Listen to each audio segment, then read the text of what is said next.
আসসালামু আলাইকুম সম্মানিত দর্শক, আশা করি সবাই ভালো আছেন। আজ পবিত্র শুক্রবার 10 জুলাই 2026। তো প্রতিবারের মতোই বৃক্ষ মেলা শুরু হয়ে গেছে।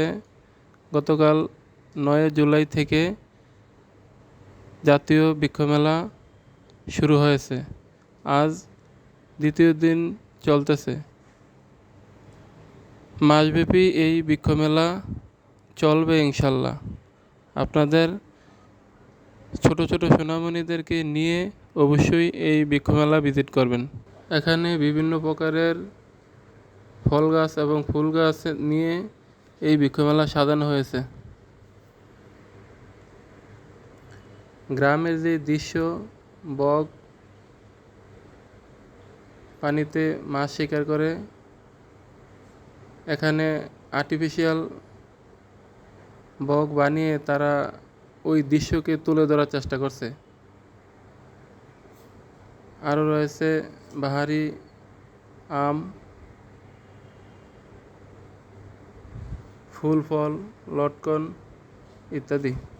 এই বৃক্ষমেলাটি অনুষ্ঠিত হচ্ছে পুরাতন যে বাণিজ্য মেলার মাঠ প্রাঙ্গণে কিংবা চীনমন্ত্রী সম্মেলন কেন্দ্রের পাশে। আপনারা যদি মেট্রো রেল থেকে আসেন তাহলে বিজয় সরণি নেমে 10 থেকে 8 মিনিট হাঁটলেই মাঠে পৌঁছাতে পারবেন।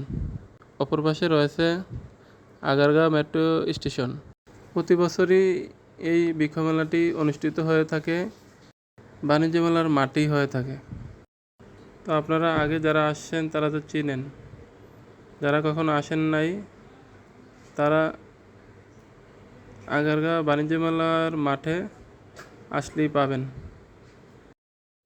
এখানে অনেক সুন্দরভাবে তারা সাজিয়েছে ফুল ফল এবং গ্রিন হাউস ইত্যাদি। এখানে একটি দৃশ্য দেখানো হয়েছে, এটা হচ্ছে আর্টিফিশিয়াল একটি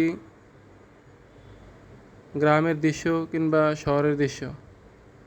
পাশাপাশি কিভাবে নদী, খাল খনন এবং গাছ রোপণ একটি চিত্র তুলে ধরা হয়েছে।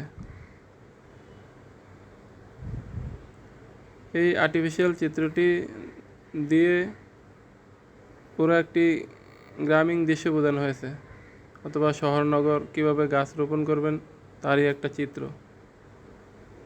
আরও রয়েছে আর্টিফিশিয়াল ঝর্ণা।